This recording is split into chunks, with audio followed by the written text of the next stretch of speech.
What if you could determine who in your audience is your best client in 180 seconds?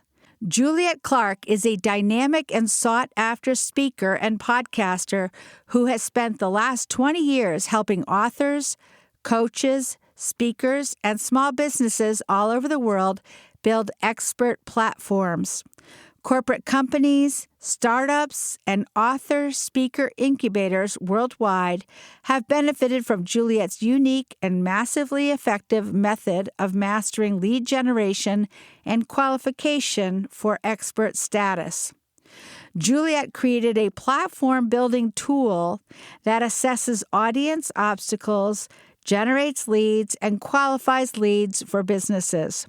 This simple technology can be used on social media, from the stage, and at workshops to build email lists and create conversations that build long-term relationships with potential clients.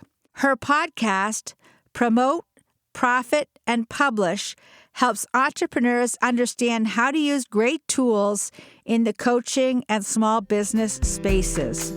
Welcome to the PR Maven Podcast, a podcast all about growing your network and building your brand through traditional and digital networking techniques. I'm Nancy Marshall, the PR Maven and CEO of Marshall Communications. I've been strengthening brands through PR for over 35 years, and now I'm celebrating the success of executives, influencers, business owners, and entrepreneurs from all around the world, all of whom have cultivated their brands and broadened their networks through traditional and digital networking methods. Each week, I interview one of these interesting and influential individuals and provide an opportunity for you, the PR Maven Nation, to gain insights from their strategies and stories. So stay tuned for this week's episode, and thanks for listening.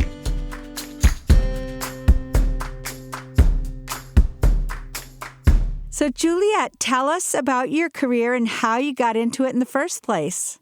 Well, I feel like I'm sort of the accidental career person. Right after college, I went into traditional publishing. And from there, I went over to Chiat Advertising and worked on the Nissan account, and then on to Mattel Toys. And in 2007, I wrote my first book. And I realized very quickly when I hired a self-publishing company, because I thought I had the publishing and marketing part of this wired, that the model was horrible, that they were literally ripping people off. So with my second book, I created my own publishing company with my own way of building author platforms, and the rest is sort of history. Juliet, not everybody knows what a platform is, and I even had a hard time figuring that out when I first learned about a platform. Can you explain what that is exactly? Yes, it is. It is your visibility component. So it is the social media, the list building, all of the audience you build that you're able to take with you into any book publishing process. And for most of us, we own businesses as well, so it helps our business. So it's that audience you gather beforehand that are dying to buy your book. Yeah, and actually, I think a lot of people are under the illusion that if they just write a book, that somehow buyers are going to appear out of nowhere, or there's going to be a publisher who's going to find them for you. But usually the onus is on the author to have that platform. Isn't that true? That is absolutely true, that if you build it, they will come. Only works for Kevin Costner because he's cute and he has a good manager. Yeah, right. Yeah. And probably a good publicist, yeah. There you go. So why is it important to understand the patterns inside of an assessment and then apply them to your business? That is such a great question.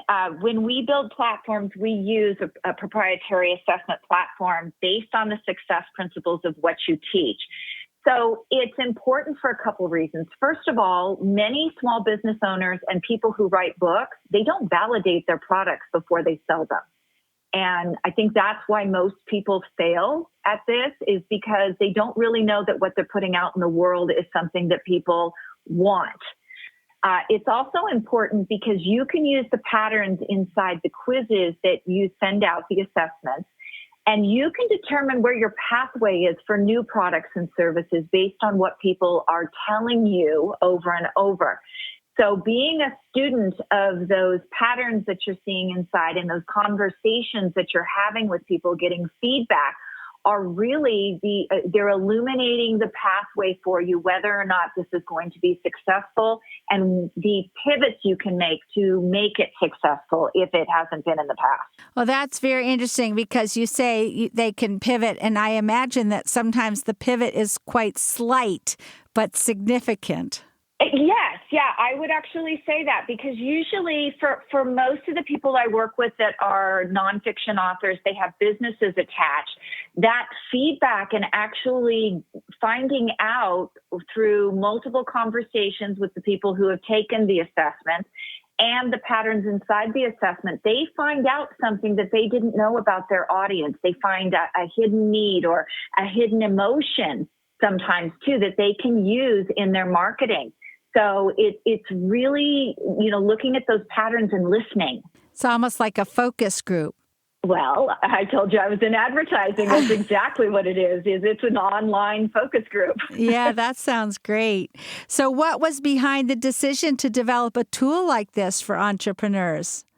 Great question again. So back at the beginning, we had nonfiction authors who were business owners, and they were bringing us their books. And I would ask them, why did you write this book? And what they kept telling me over and over is they went to a business workshop of some sort, and the guru in the room told them that their products and services weren't selling because they didn't have a book. So these were people that were being told you need to be an expert that weren't experts or weren't acknowledged experts. And so the reason I put this tool out there is because I kept hearing over and over that they hadn't validated their idea or they hadn't validated their service. And so they were thinking they needed this book to sell the products and services. And what they really needed was validation for those products and services, because that was the piece that was going to make them more money. The book was just sort of icing on the cake and that low barrier product to bring more people in to their ideas. So it was really about putting the author entrepreneur in a place where now they were actually communicating and getting feedback, but also seeing if people were buying into those ideas they were putting out there before they spent a huge amount of money. Well, that's really, really great because I think a lot of people do think that if they publish a book that's going to mean instant success, and really it's just one piece of the puzzle. Absolutely. Absolutely. Juliet, how are people effectively using your platform? So what they're doing with it is we actually have a process when you bring us a book, and we've brought on a lot of speakers since COVID, people who are doing speakers and summits as well, is we put the assessment tool in the audience building position for 6 to 9 months so that we can understand before the book is hopefully ever written. A lot of people, the book has to be rewritten, but we put it there so that we can validate the idea for the book. Is this what people really want? And then they have that audience in place when we publish the book and run the bestseller campaign. Now we have an audience to sell that to drive people onto the bestseller list. And then after the bestseller list, pushing them into the free book shipping model. Now they have people to go back and upsell those products and services to. So we're really integrating all of it in as a way to validate your book, push the book to the bestseller list, and then continue selling the book after it's launched and bringing people into your products and services. Because you probably know, Nancy, from publicity, that most people launch the book and then they never sell another copy again. Oh, totally. Yeah. I think in some cases, a book is really just like a big business card.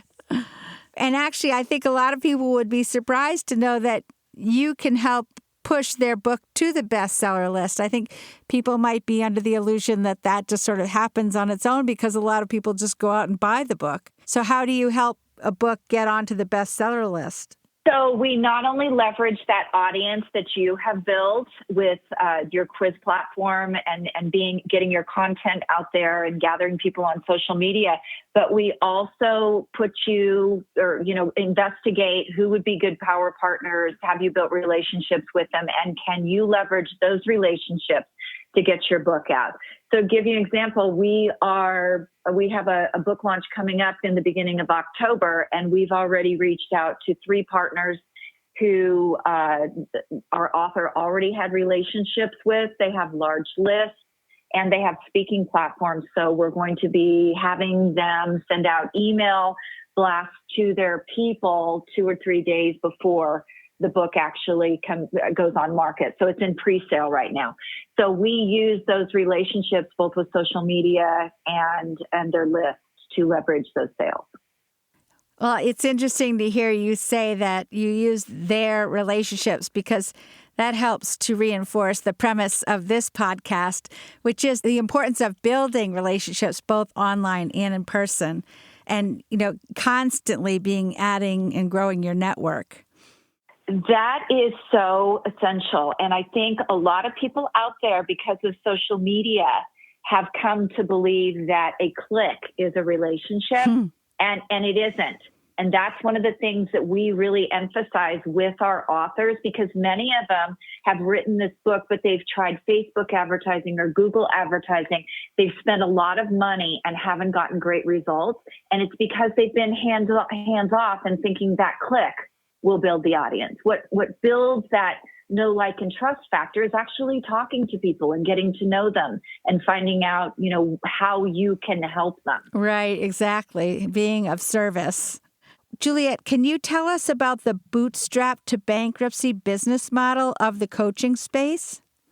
I would love to. I just released a book back in July, and I talked a lot about this.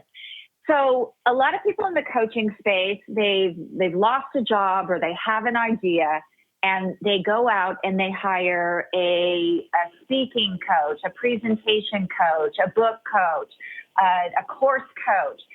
They're putting out a ton of money, and most of the time it's their own money, because an investor's not going to give you money if you don't have a validated product idea.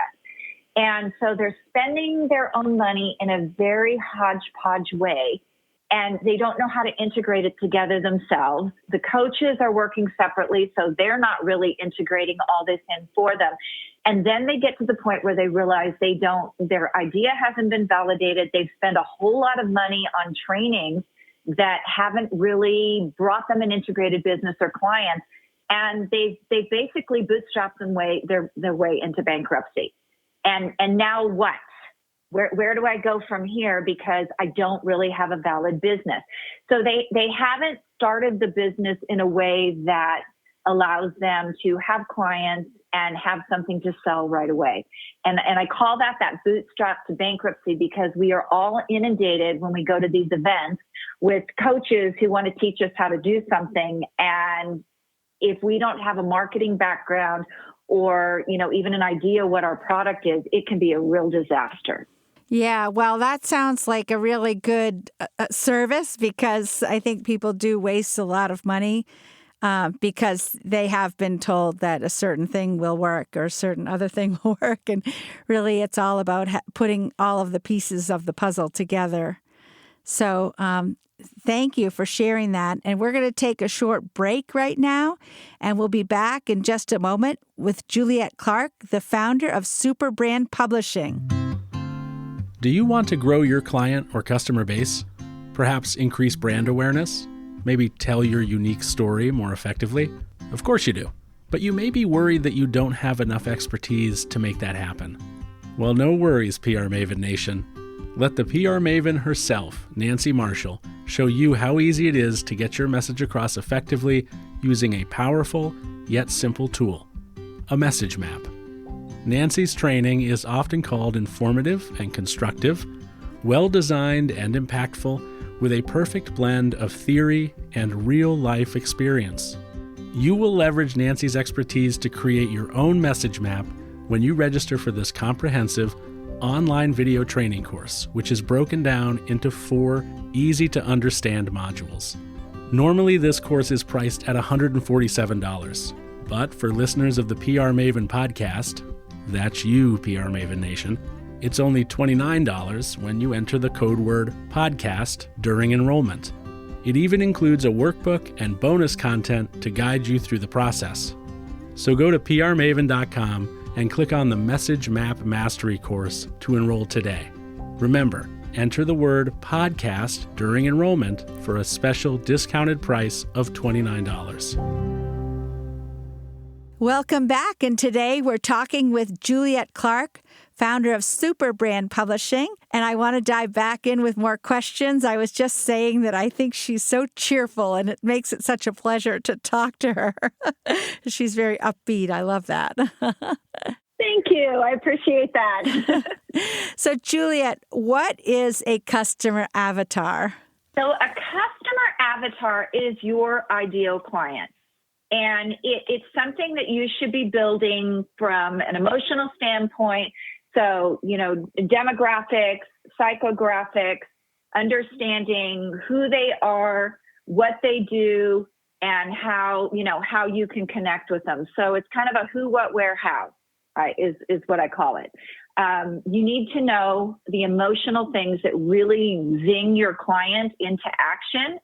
Because if you don't hit your copy emotionally, you're not going to be able to connect with them. So it's all of those things put together and built into a person. So on my wall, if you could see on my wall, I actually have a cartoon of what I call my avatar, Kathy. And she's a woman, 50 to 60 years old, really outgoing, finishing up her corporate life, moving into having her own business as her new venture. Kind of a risk taker. So I have all of these things built into who my ideal client is. Now, the reason I do that is because if I have somebody on the phone who I'm just not resonating, sometimes I used to get a little bit bummed about I'm not going to make the sale here. I can actually look at Kathy now and go, you know what? This isn't your ideal client. Let it go and move on. So you need that for several reasons. I think I know, because I think if you force the issue and you work with Debbie, who is not Kathy, and it's just not going to work. I mean, it might work at the beginning, but it won't work for the long run. It might end up sucking the energy out of you. That is so true. And you really have to think about it from that standpoint. The people that you take on that aren't your ideal client actually they suck the life out of you, but that sucking the life out of you takes you away from performing for those Kathys in a better way. So you really have to be careful who you take on. I totally agree. I know exactly what you're saying. Been there, done that myself. Especially when you feel like you really need a client and somebody comes along and you try to force the issue and you'll regret it in the long run. You not only will regret it, you'll kick yourself because you know in that moment that you say yes and it's not right, something's going to go wrong. So, when I do that, I kind of come back and kick myself a little like, you didn't follow your intuition. You knew this was going to happen, so you deserve what you're getting right now. Right, exactly. You made your bed. You better sleep in it. Right? As our mothers would say. So what is the need for audience understanding to build avatars and replicating successful avatars? A little bit of what we were just talking about there, but also that's what we use the assessment for, is when you start to see the patterns inside of the assessment, when you start working with the people who are saying, because inside of our assessment, we have a commitment section. When you start working with those people who exactly who their problems with, you see they have the same problems over and over, but even more, you're seeing that they are 100% committed to solving the problem. They're willing to spend or invest to solve that problem, and they're willing to talk to you about it. When you start seeing all that, you have the ability to replicate and attract those types of people. I think a lot of times when we don't have that audience or that ideal avatar, we do attract more Debbies and maybe a few, morose Millies and whatever it is. We've kind of got this hodgepodge instead of really keying in on who that person is, where they're at, and being where those people are at.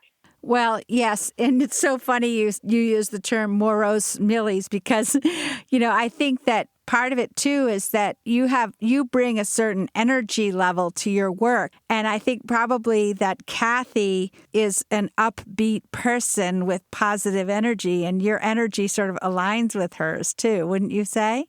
Absolutely. I will tell you, a lot of people who end up hiring me, they will at some point said, I just love your energy.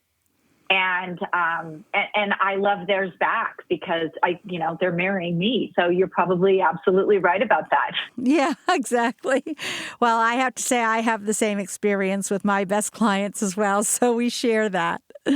So Juliet, what is a book, an app, or a website that you have found helpful in your career and why? So I had Mike Michalowicz on my show, I think last summer or the summer before. And I had him on my show because I had been introduced to a book called Profit First that he wrote. And it was a really great system of dealing with your finances, putting everything in the right bucket, and being able to actually save money. And before I got into this book, I always struggled when it was tax time, the quarterly taxes. I would find that I hadn't set enough aside, or, I wasn't paying my debt down the way I would have liked to. And since I've taken on his program, I've been able to manage my money much, much better. And it's hard when you're a solopreneur because there are a lot of things going on. Oh, I know. And actually, I read that book some time ago also and have been using his practice. So I'm very grateful for that book. That really has helped me a lot as well. You better just take care of yourself first before you pay everybody else. So, right. Juliet, I'm sure a lot of our listeners in PR Maven Nation are going to want to follow up with you. So what is the best way for people to get in touch with you? You can go over and email me at Juliet, that's Juliet, at superbrandpublishing.com, or go check out my website, superbrandpublishing.com. I don't know why that just went right out of my head.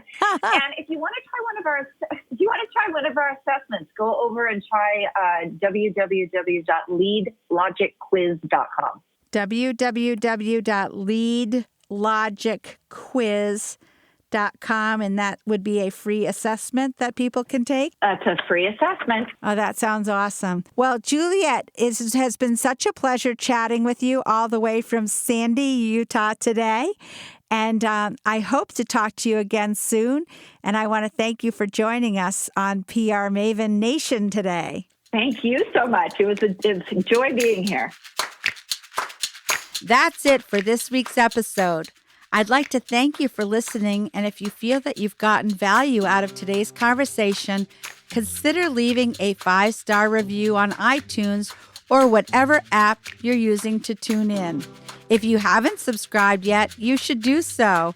I release a new episode each week, and subscribing will make sure you get an alert when there's a new episode. You can also join the PR Maven Nation by going to prmaven.com/nation and clicking join. It's free, and it's a great community of like-minded individuals who are all looking to learn and grow from one another. If you have an Alexa-enabled device, be sure to add the PR Maven Marketing Minute to your daily flash briefing menu.